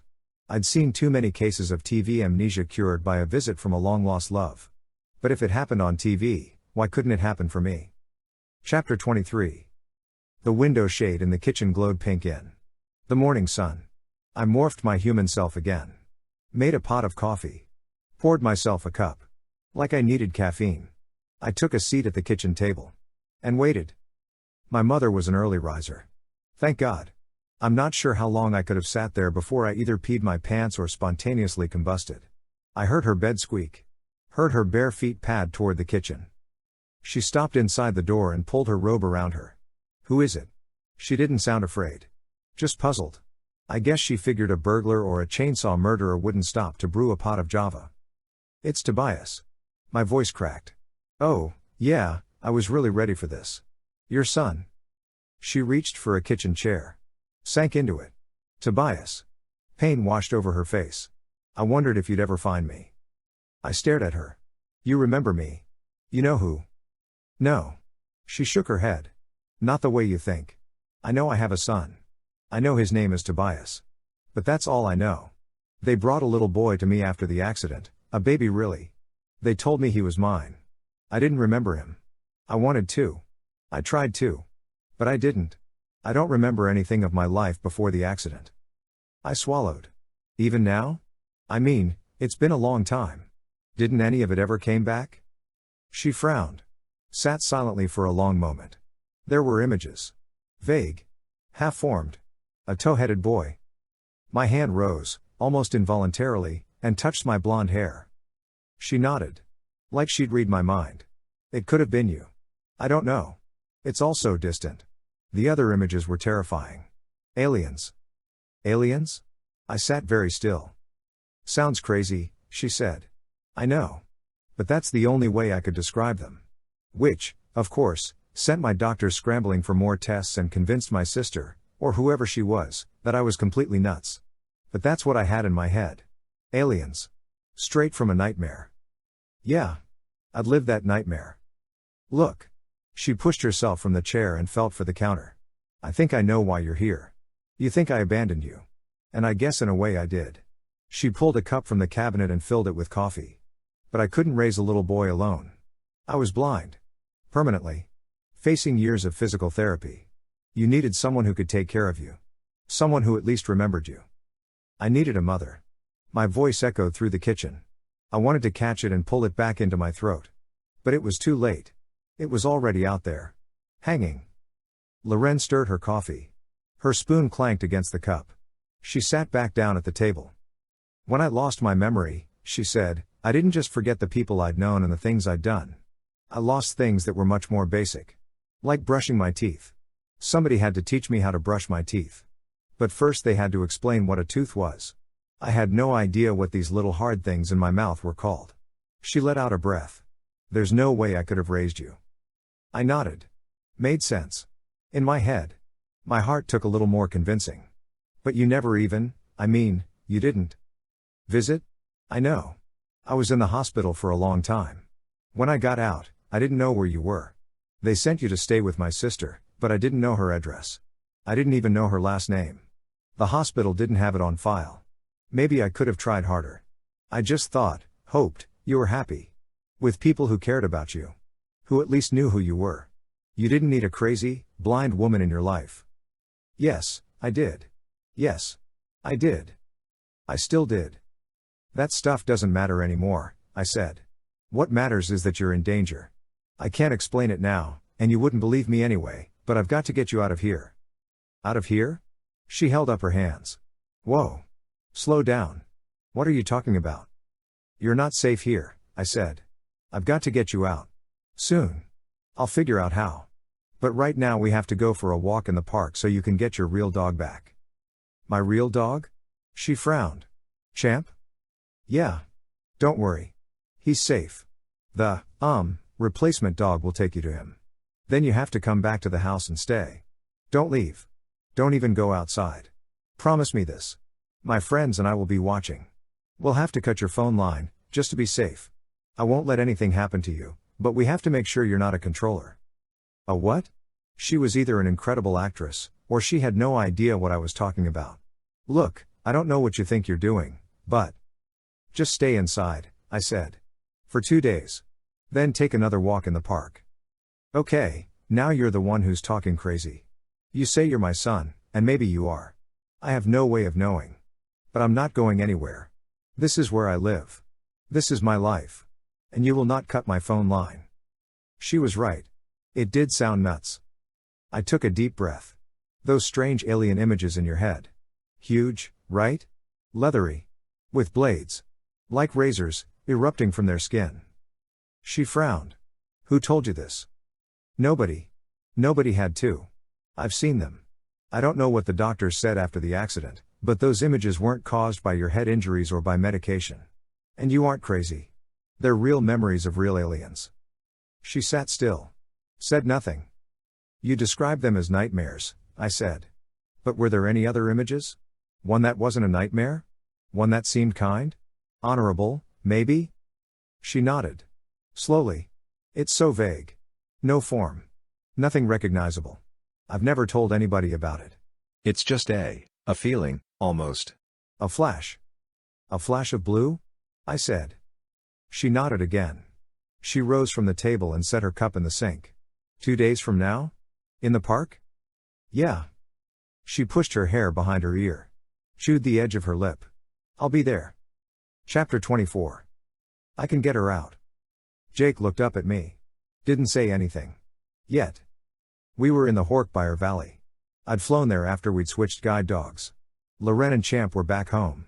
Under surveillance by an osprey perched on Ricky Lee's roof and a northern harrier roosting on the garage behind Lauren's house. Jake was sitting in the grass high on the side of the valley, his back propped against a tree. I perched on a branch above him. It won't be easy, I said. The Yeerks are watching her. But she's not a controller. Jake stripped the head off a dandelion and tossed it into the grass. You don't know that, Tobias? Yeah, I said. I do. Why? Because she loved her dog? Because her hands were warm and gentle when she petted him? Petted me? I was there for hours, I said. Overnight. She never slipped. Never acted like anything but a regular, non-infested sightless person on a limited budget. Doesn't mean anything. And I searched her house. No portable Candrona. She could be storing it someplace else. That church maybe. Or the van across the street. Maybe. I considered that. But I don't think, it was hard to admit out loud. I don't think the Yeerks want her. Not as a controller. She's blind. To them she's worthless. I gazed out across the valley. Besides, she's been under surveillance for over 24 hours. Axe and Marco are watching her now. If she doesn't leave her house for another 2 days, we'll know for sure. Jake nodded. And so will the Yeerks. Even if she's not a controller, they'll figure it out. They'll be waiting for you. You have to walk away, Tobias. Forget her. Like you've forgotten your parents? And Tom? He froze. You haven't forgotten your family, Jake, no matter what you say. And I can't forget mine. I'm getting her out. How? You said it yourself. She's blind. How can you get a blind person out while the Yeerks are watching? By taking a huge risk. One you probably won't like. I dug my talons into the branch. By asking you to trust me. He looked up. Met my gaze. Comprehension crossed his face. He knew what I was planning. Take Rachel, he said. You'll need her talons. I soared out over the valley. Over the free hork buyer who were scurrying around like carpenter ants, helping Marco's dad build cabins for Cassie's and Rachel's families. It was weird. Another irony. The sudden evacuation of our families had devastated the Animorphs. Put us on edge. But it had energized the hork buyer. One group was using a meadow at the end of the valley for combat training. They looked like switchblades kickboxing. Toby, the young hork buyer seer, had organized another group to debrief Marco's mom. Eva had been Visser One's host body for years. She'd seen everything the former Visser One had seen. She knew the Yeerk organization, the Yeerk fleet, and the Yeerk's future plans. And Toby was determined to pick every shred of that information from her brain. Another group followed Cassie and her family around like a litter of puppies. Large, razor-edged puppies. The hork buyer were crazy in love with Cassie's parents. Rachel's mom they weren't so smitten with. Still, she had her own group of big, bladed folks. They'd decided her legal expertise was the answer to their self-governing dilemma. They needed a constitution, and they wanted her to draft it. They'd set up an office on the picnic table in the center of camp. Rachel sat in a lawn chair off to the side. I swooped down and perched on the arm. My mom. Rachel waved a hand toward the picnic table. Thomas Jefferson in heels. How are they doing? She shrugged. There's an awful lot of discussion about bark and when you can strip it, and how much, and where. We're a long way from we, the people. She leaned her head back against the chair. Please say you've come to rescue me from this place, Tobias. I've done nothing here but babysit my sisters and listen to my mother grouse about unsanitary bathroom conditions. Tell me you need my help. Tell me you're planning some senseless, suicidal mission. Tell me you can't pull it off without me. All of the above, I said. For 2 days. I need your eyes, and I need your talons. Thank you. Thank you. She closed her eyes. You've saved my sanity. Oh, for Pete's sake. Rachel's mother tossed down her pen. An argument had broken out between two groups of hork buyer, the deciduous faction and the coniferous faction. They shouted and shook their clawed fists at each other. Rachel's mom rubbed her temples. I almost feel sorry for her, I said. Don't, Rachel laughed. She loves this kind of stuff. You're looking at one happy, driven woman. When the bickering stops, that's when she's miserable. Ah. Must be genetic. Chapter 25. We huddled in the semi-darkness. In the pedestrian tunnel that ran under the street, connecting one side of the park to the other. I was in guide dog morph. Rachel and Marco were human. Axe was a northern harrier, perched on Ricky Lee's roof 3 blocks away, waiting for Loren and Champ to take a walk. We'd watched her house for 2 days. She hadn't come out. No one had gone in. And now we were waiting for her in the park. The same park I used to come to when I lived with my uncle. The same tunnel. Clammy cement. Broken bottles. A sliver of sunlight piercing the gloom at each end. The perfect place to hide when I needed to escape my life. Or needed to help my mother escape hers. And yeah, I was getting really tired of all the irony. She has entered the park. Axe's thought speak rang through my head. The female street person is following. My ears pricked up. Footsteps. 2 sets. A human in sneakers and a quadruped with sharp toenails. Across the sidewalk. Down the steps. The sliver of sunlight disappeared. 2 figures entered the tunnel. Loren and Champ. Loren knew the drill. She'd been here 2 days earlier, when we returned Champ to her. She made her way to the center of the tunnel and held out the harness handle. Rachel grabbed it. She and Marco worked like a pit crew at a NASCAR race. Rachel slipped a collar and leash around Champ's neck. Marco unfastened his harness. Tobias's mother has been inside the tunnel for 12 seconds, said Axe. The female street person is approaching. Marco set the harness on my back. Rachel slipped something small and heavy into Lauren's bag. 18 seconds. Marco strapped the harness. Rachel slid the handle into Lauren's hand. 23 seconds. The street person has reached the tunnel. She has stopped at the top of the steps. Marco pulled a handful of dog biscuits from his pocket. Rachel placed her hand on Champ's head. The real champ. He fell into an acquiring trance. Go, Rachel hissed. Loren grasped the handle. Forward. I stepped forward and led her to the other end of the tunnel. 29 seconds. We emerged into the sunlight. I glanced across the street. The bag lady had started down the steps. She saw us and froze. She glared at us, scrambled back up the steps, and grabbed her shopping cart. Loren and I finished our stroll in the park, then headed home. The bag lady followed at a distance. A northern harrier floated through the sky above us. Lawrence Street hadn't changed much over the last 2 days. The teenagers' bus still hadn't come. The van was apparently still abandoned. But while we were at the park, it had mysteriously moved from the vacant lot across the street to the curb directly in front of Lauren's house. I led Loren inside, just like a good guide dog. As soon as the door clicked shut and she'd unstrapped my harness, I bolted toward the kitchen. No Yeerks. The bedroom. The bathroom. Nothing suspicious. I returned to the living room. The clock's ticking, I said. We gotta get out of here. Tobias? Your voice sounds, well, it doesn't sound. It's just sort of there. In my head. And it seems like you're the dog, she sighed. I am crazy. No, you're not. I'm communicating in thought speak. Yes, I am the dog. And it's nowhere near as crazy as it's going to get. Put your hand on my face, on the dog's face, and leave it there. Trust me. Trust me. I've been saying that a lot lately. I wasn't even sure I trusted myself. The Yeerks are on the move. Rachel's thought speak thundered from the roof. Tick-tock, Tobias. Tick-tock. Loren stretched one hand out and rested it on my face, palm on my snout, fingers splayed across my forehead. I focused on red-tailed hawk. The fur under Lauren's fingers liquefied. Dissolved into a black pool and congealed. A feather pattern swept across my body, like a tattoo. Ah. Loren snatched her hand back. It's okay, moth, I stumbled over the word. It's okay, Loren. It feels weird, but it's okay. She nodded. Placed her hand on my head again. They're onto us. Marco this time. Cars screaming in from all directions. I pushed his thought speak out of my head. Focused. My body shrank. Crunch. My snout slammed back into my skull. Hardened into a sharp, curved beak. Lauren's face twisted in horror. I could feel her trembling. But she didn't remove her hand. Chapter 26. This is not a test, Tobias. Get out. I concentrated and finished the morph. Okay. I flapped up onto the couch. We've got to make this fast. There's a heavy box in your purse. Get it out. She nodded, reached into her bag, and pulled out a small blue cube.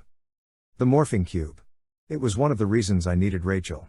It was too big and too heavy for a red-tailed hawk. Rachel had carried it from the Hork by her valley in her eagle talons. Set it down, I said, and place your hand on it. Loren set the cube on the couch and pressed her hand flat against the top. Ooh. She started. It shocked me. It does that, I said. But it won't hurt you. Leave your hand there. Tobias, you are in danger. Axe's thought speak was tense. You must evacuate. Sirens wailed. A few blocks away. Speeding closer. Now take your hand off, I told Loren, and place it on my head. On the bird's head. I'm standing on the couch. She nodded. She looked confused. But she did it. Chopper. Said Marco. Headed our way. Tobias, buddy, you're so out of time. Okay. I kept my thought speak even. Keep your hand pressed against my feathers and concentrate. Think about the hawk. Focus on how the hawk feels under your hand. She frowned. Is this some kind of weird touch therapy? No, it's not therapy. Believe me. Loren pressed her hand against my feathers. Her forehead wrinkled in concentration. Thwack. Thwack. Thwack. Helicopter blades. Just think about the hawk, I told Loren. Tobias. Axe was beyond stressed. Okay, next step, I said. Take your hand from my head, but keep concentrating on the hawk. Focus. Tightly. Let the hawk surge through you. Let the hawk surge through you? No wonder she was skeptical. I sounded like some psychic network freak fortune teller. But it worked. Lauren's skin darkened to the hawk's dusky brown. An outline of feathers etched itself across her body. She clutched her arm. Raked her fingers over the feather pattern. What's happening to me? It's the hawk, Loren. Man. What was it with that word? It's the hawk. You absorbed my DNA, and now you are becoming a red-tailed hawk. I'm what? Cars screeched to a stop. Doors slammed. I heard footsteps. Shouts. Thwack. Thwack. Thwack. Thwack. The helicopter was above the house now. But inside, I was calm. Determined, yes. Realistic. But not panicked. I was like, Jake. Yeah, Jake. Because now I had the one goal Jake had always had. To save my family. Do you hear what's going on outside? I said. Loren nodded. Those are not nice people. If they catch us, they will kill us. Or worse. What are you more afraid of? The hawk? Or them? Loren took a deep breath. The ridged scars on her face smoothed out. Flattened.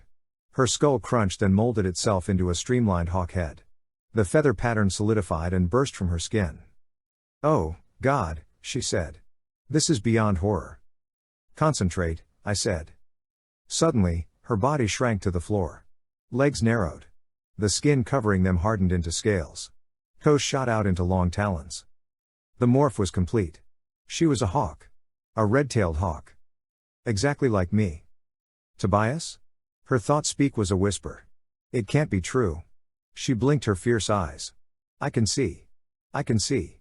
Tobias, I can see. Kaboom. The entire front wall of the house splintered and crashed to the floor of the living room. Chapter 27. Excuse me.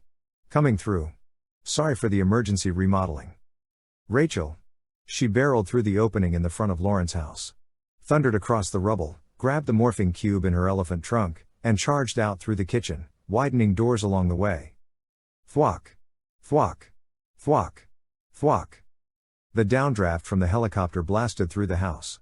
The street was jammed with police cars and SUVs. Human controllers streamed across the yard, Dracon beams pulled. They obviously weren't worried about causing a scene. In this neighborhood, nobody bothered to report anything. What do we do? Loren said worriedly. Fly. I don't know how.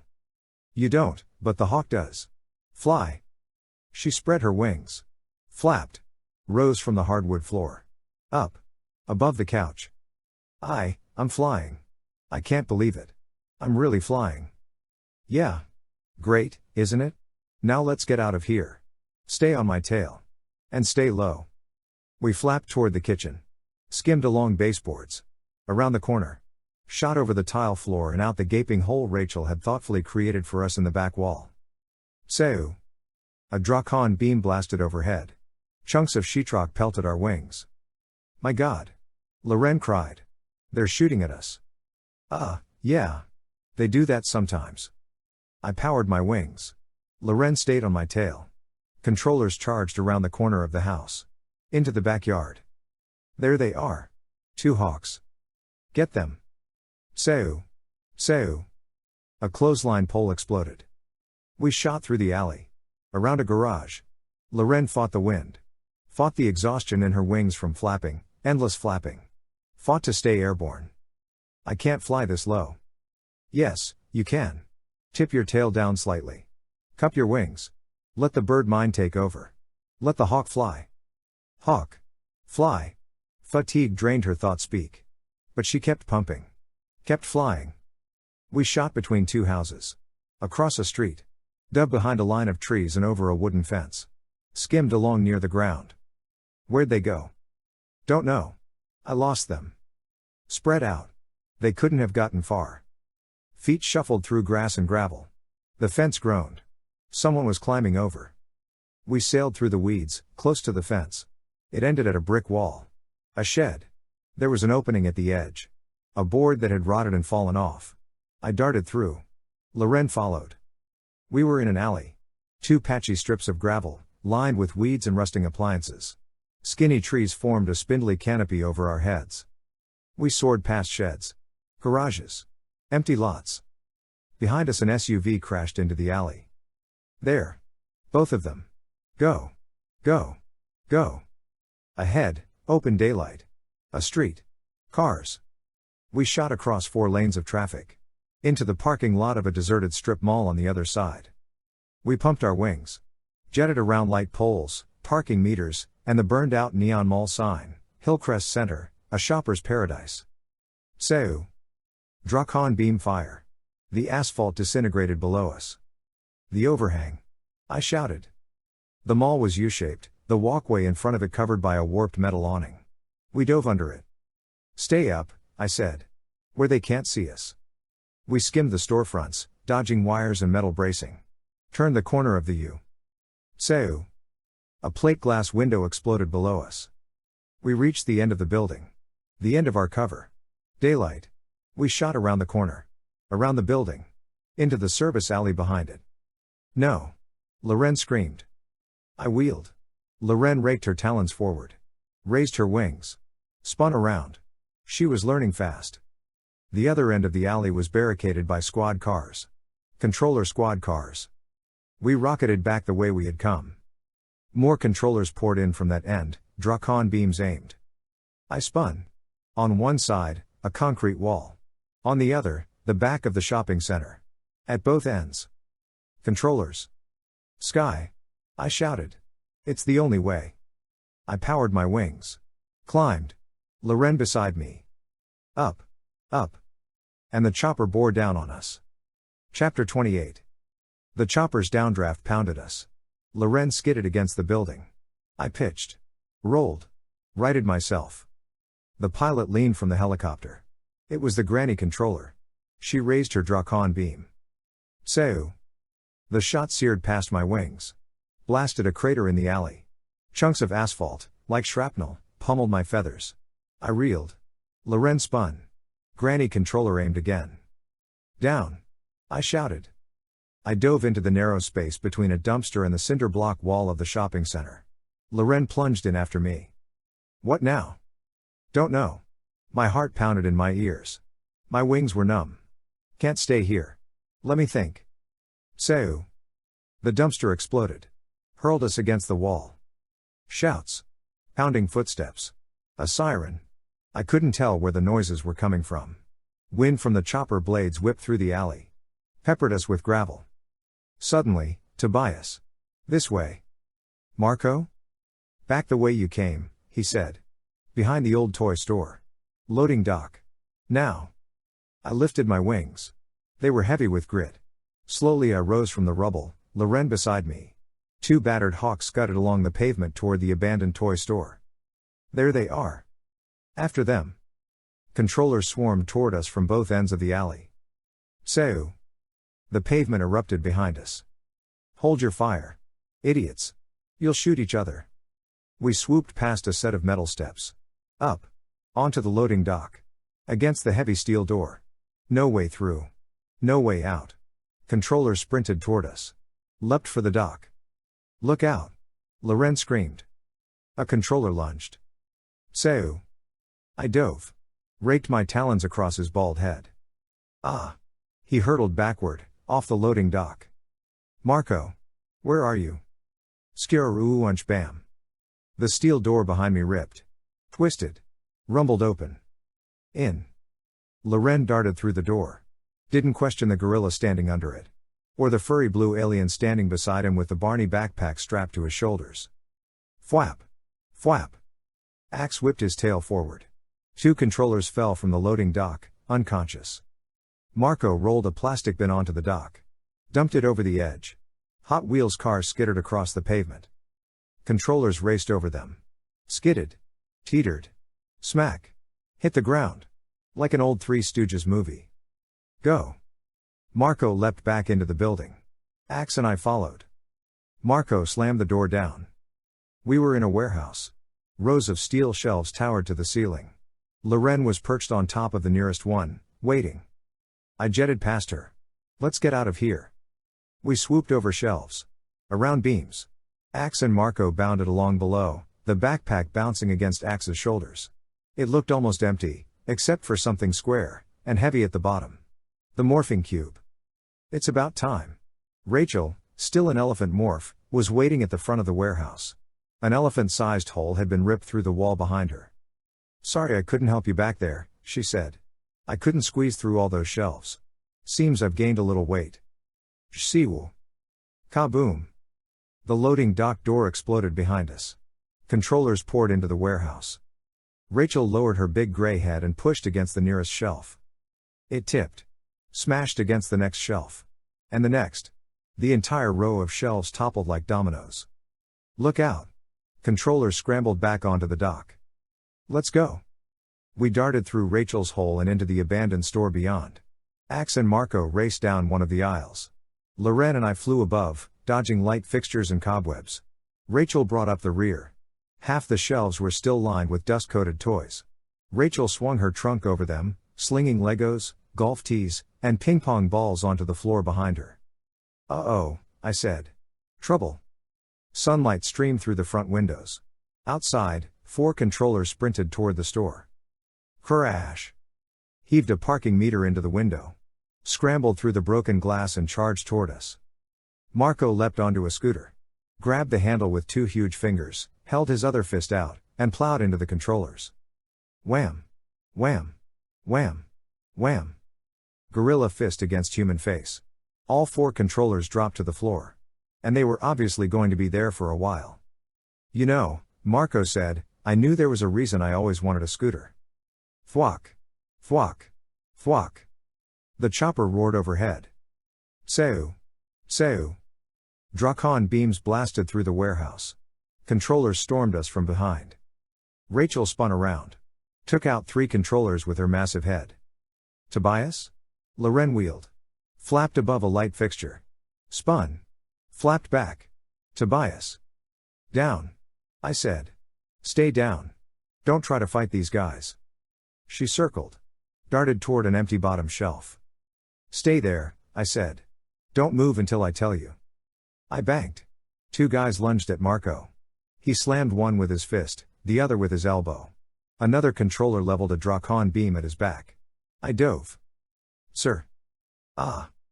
Nailed his trigger finger with my beak. The weapon skidded across the floor. A floor littered with unconscious controllers. Axe struck with his tail blade. I raked with my talons. Rachel and Marco beat their attackers back with sheer size and brute strength. Controller after controller fell. But more kept coming. Pouring in from the warehouse. They are trying to force us into the parking lot, Axe said. Yeah. Thump. Marco's forearm connected with a controller's gut. Where the little old chopper pilot can mow us down. So let's give them what they want, I said. Out the front. Into the parking lot. Are you insane? Marco, of course. Yeah, I said. Aren't you? Chapter 29. I've got more flight time than any chopper pilot alive. I said.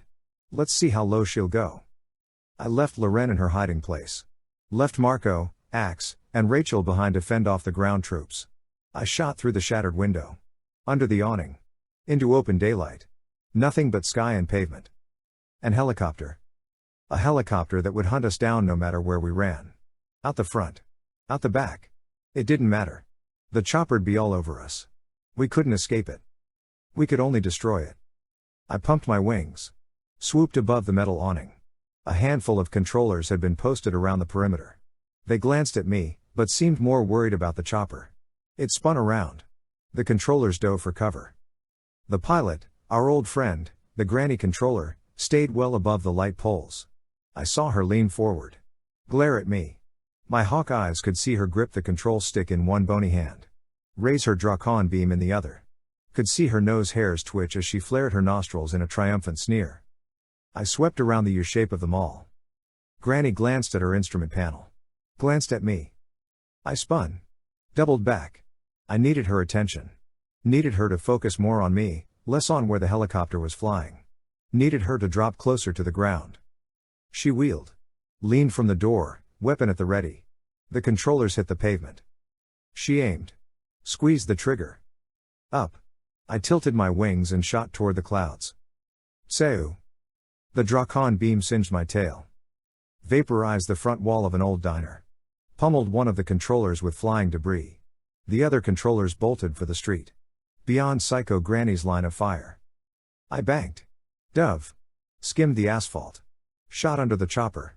The downdraft whipped at my feathers. The helicopter pitched forward. Perilously close to the top of a light pole. A Drakon beam flashed in the sunlight. I banked again. Seu.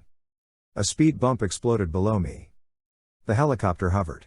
Its blade sliced the air. Its landing skid swept the top of the light pole again. Granny ignored the instrument panel. Kept her eyes on me. One more pass and I'd have her. I'd get her lower, get her tangled in light poles and wires. The chopper'd be history, and we'd be out of there. I heard Rachel's trumpeting over the roar of the chopper. I whirled. The ground battle had spilled from the store, out onto the sidewalk. Rachel wrapped her trunk around a controller and tossed him up onto the awning. Granny laughed. Whipped the helicopter around. Swooped toward the toy store. Rachel. Watch out. I shot toward the chopper. Tobias, no. You'll be killed. Lauren's thought speak. From somewhere. I couldn't see her. I fought the downdraft. Fought to stay in the air. Skimmed across the big bubble window in front of the granny pilot. And aimed my thought speak at her. What, you need a bigger target. You can't hit a little bird? Her face twisted into a maniacal grin. She shouted something, the words swallowed by the drone of the blades. Waved the Drakon beam over her head. I spiraled. Shot toward the towering Hillcrest sign. The helicopter rolled. Turned. Jetted after me. I wheeled back, in a tight spin. Granny stayed with me. Kept the nose of the chopper on me. I banked. I was in the middle of an open parking lot. Nowhere to hide. Tobias. Sudden movement. Behind me. Another red-tailed hawk. Loren. She hurtled toward me. Granny aimed. Loren dove. Hit my wing. Knocked me away. Seu. No. The Drakon beam tore across Lauren's back. She plummeted to the ground in a shower of blood and feathers. I swooped toward her. She lay still. Motionless. Blood poured from the stump of her wing. No, I whispered. Please, no. Her chest quivered. A breath? A heartbeat? Demorph. I ordered. Focus on your human self and demorph. Can't. Her thought speak was weak. Distant. You have to. I'll be blind. You'll be alive. The helicopter swept toward us. Listen to me. I kept my voice even. We don't have time for Biology 101. Morphing is based on DNA. It fixes shattered wings. It should fix your damaged eyes, too. Can't take the risk. It's not a risk. You can morph back. You can always morph back. Please. Mom. Demorph. She closed her eyes. And then her feathers faded from brown to pale flesh. Beak softened. Skull stretched into a human head. Thwack. Thwack. Thwack. Tobias. Rachel screamed. Lauren's body grew. Expanded. Her wings snapped, sloshed, and shot out into two human arms. The chopper swung wide. Maneuvered for a clear shot. The tail section spun around. She's gonna crash. The tail of the helicopter slammed into the Hillcrest sign. The sign tilted. The tail tore loose from the fuselage and swung crazily by one bracket. Look out. Marco. Scrunch. The bracket ripped free. Ka-bam. Thung UNG. The tail section dropped. The chopper spiraled out of control. Down. Down. Like a missile, spinning toward Earth. Spinning toward us. Toward me. And my mother. The ground quaked. Rachel thundered across the parking lot. Tobias. Fly. The scales on Lauren's legs melted into human flesh. Her talons dissolved into toes. She blinked. Took a deep breath. I can see. I can still see. The chopper's black underbelly plummeted toward us. Great, but can you run? No time to find out. Rachel wrapped her trunk around Loren, snatched her from the pavement, and charged toward the other end of the parking lot. I powered my wings and soared after her. And the helicopter slammed into the lot. Into the pool of hawk blood where my mother had lain. And exploded into flames. Chapter 30. Champ. Here you go, boy. Catch. Loren tossed the frisbee. It sailed out over a meadow at the edge of camp. Champ raced after it, leapt, and caught it in his teeth. We were in the Horkbyer Valley. Home. We'd been here since the battle at the strip mall. Getting away was pretty easy once the chopper exploded. The controllers deserted when they saw it going down. Psycho Granny bailed just before impact. I saw her crawling on her belly across the parking lot. It was a satisfying sight. We retrieved Champ on the way back. Rachel had locked him inside an old car that was up on blocks behind somebody's house. He was one happy pup when we let him out. He about wagged himself in half. About licked Lauren's face off. He was definitely glad to see her. And she was glad to see him. Glad? Make that elated, euphoric, ecstatic. She fell to her knees, held his face in her hands, and just looked at him. Looked at him and looked at him and looked at him. Tears rolled down her cheeks. She wrapped her arms around his neck and buried her face in his fur. And yeah, I admit it. I was jealous. Jealous of a dog. How's that for pathetic? Now we were back in the valley. Champ bounded through camp, the frisbee clenched in his teeth. He jostled through a group of Hork-buyer who'd formed a circle. Rachel's mom stood on a bench in the center. No, she was telling them. No, no, no. Elemenopay is not one letter. L, M, N, O, P, get it? She shook her head and rubbed her temples. A couple of days ago she'd gotten the kinks worked out of the Hork-buyer constitution. She'd read it to them. They'd voted unanimously to accept it. She set it on the table, ready to be signed. And they just stood there, confused. Toby, the seer, was the only Hork-buyer in the valley who could read or write. The rest of them didn't even know how to hold a pen. So they voted to have Rachel's mom teach them. Excuse me? Her voice had thundered through the valley. Do I look like a teacher? They voted again, and decided that, yes, she did indeed look like a teacher. Now she was teaching them the ABC song. Jake and I sat at the picnic table and watched. I was in human morph. For no reason other than somehow it felt right. I'd never really been comfortable in my human body, even back when I was a regular non-nuthlit kid. But now, with Loren here, I wanted to at least try it out. For 2 hours at a time, anyway. Loren. My mother. I watched her race after Champ. Pull the frisbee from his mouth and send it sailing across the valley again. Her scars were gone. Her long blonde hair fell shiny and straight down both sides of her head. And she could see. Morphing had restored her vision. I'd thought, hoped, that it would also restore her memory. But it didn't. She still didn't know me. Didn't remember anything from before the accident. Cassie had tried to explain it. Morphing can fix injuries, she said, because all the information needed to recreate the cell is stored within your DNA. But memories? How are those stored? As electrical impulses? As part of your soul? When they're gone, maybe they're just gone. Yeah. Maybe they were. Maybe the little tow-headed kid would never be anything more than an unrecognizable image from a life my mother would never remember. But she'd thrown her body between me and a Drakon beam. Like Cassie's mom when she saw Axe. Like Rachel's mom with the spice rack. Whether she remembered me or not, loved me or not, my mother almost died trying to save me. That had to count for something. Didn't it? Have you told her about Elfanger? Jake asked. No. I shrugged. I will.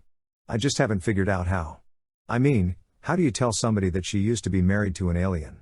That she loved him and he loved her, and that because of their love, they had me? And then, after getting her all worked up over a husband she can't remember, say, oh. And did I mention he's dead? Jake nodded. He stared out over the camp, at the cabin he shared with Marco and his family. It was weird. We'd almost traded places. Tobias the orphan suddenly had a mother. Jake, the poster boy for the all-American nuclear family, was alone. Living in somebody else's house, the way I'd always had to live with one ragtag relative or another. Not knowing where his real family was. They're still alive, I said. We can still save them. Can we? He picked at the splintered edge of the picnic table. What do you think's going to happen to Tom now that Visser One knows he's been living with an Andalite bandit all this time? How much do you think his life is worth? A lot. That's just it, Jake. Visser One needs him. Needs your parents. Now more than ever. He needs them so he can find us. He needs them to draw us out. As long as we keep fighting, Visser One will keep them alive. End of Book 49, The Diversion.